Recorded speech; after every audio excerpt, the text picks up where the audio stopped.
кој е најголемиот проблем со кој се соочува Велешкиот регион на планот на социјалната правда и екологијата?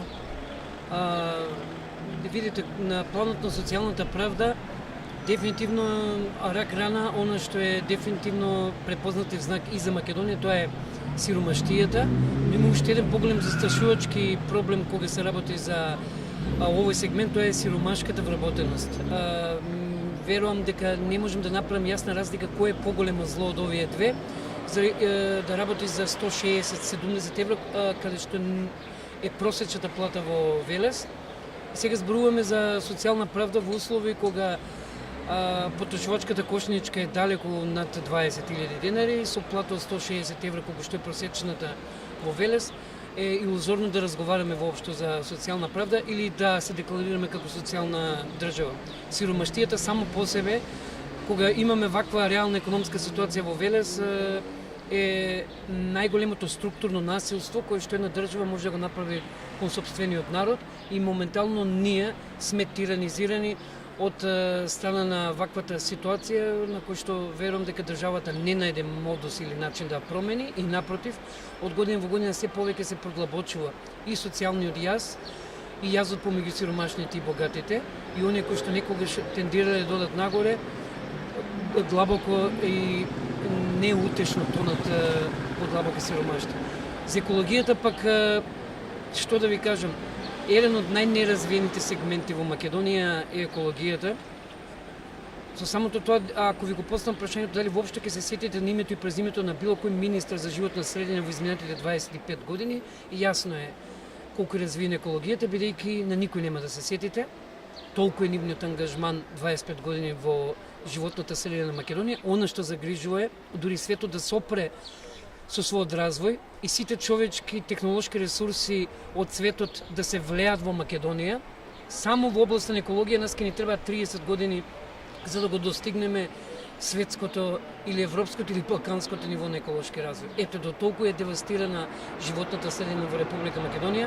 Последно нешто на кое што секој политичар разговара е екологијата и животна средина, а е суштинска за развојот на општеството и на микросредината.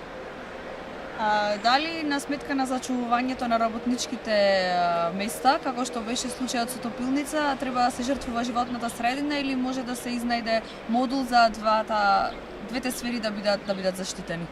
Апсолутно не, дефинитивно здравјето е поважно од се и јас не верувам дека сме до толкави мазохисти да се го ризикуваме своето собствено здравје за профит од 160, 200, 250 евра плата. Доказ беше тоа Велес, кој што ја започна својата еколошка свесност кога го направи најголемиот еколошки протест во историјата на Македонија, чином и на Балканот, по процент на излезени луѓе по глава на жител.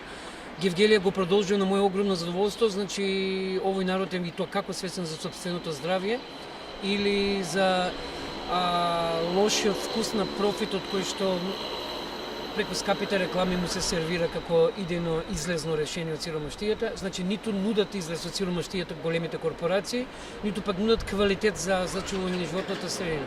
Се што оставаат зад себе девастирана животна средина и 200, 250 до 300 евра плата, но оние кои што ќе работат кај нив.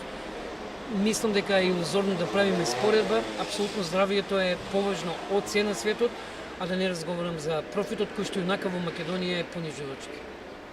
Дали според вас постои поврзаност помеѓу социјалната правда и екологијата? Апсолутно. Видите, постои еден термин што се вика одржлив развој. Одржливиот развој е всушност светото тројство на секоја држава и во него спаѓаат економија, екологија и социјала. Токму економијата и социјалната правда се две од вкупно трите работи кои што го прават одржливиот развој на една средина и на едно општество. Значи, ние сме развиени одржливо, онолку колку што ни се развиени екологијата, социјалата и економијата. Со оглед дека кај нас и екологијата и социјалата се на последното место од нашиот живот, тогаш ние немаме одржливо општество, оваа држава ќе се уништи само од себе.